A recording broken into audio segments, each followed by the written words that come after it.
ওয়াইদা খাতাবাহুমুল জাহিলুনা ক্বালু সালামা। যদি কোনো মূর্খ লোক তার সাথে মূর্খামি করে, সে মূর্খামি করে না, সালাম বলে। সালাম বলা মানে ওই সালাম আলাইকুম নয়।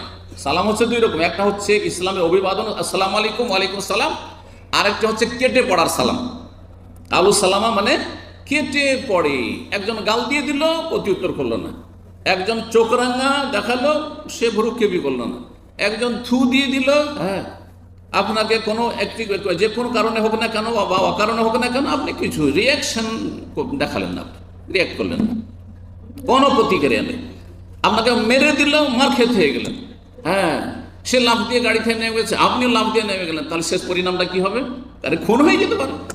আপনি খুন হয়ে যাবেন না, আপনি খুনি হবেন, সে খুন হবে, আর নাহলে আপনি খুন হবেন, দুই এক হবে। আর নাহলে দুইজনে জেলে পৌঁছে যাবেন, দুইজনকে এখান থেকে এক্সিট লাগানো হবে। এগুলো কি কখনো চিন্তা করছেন?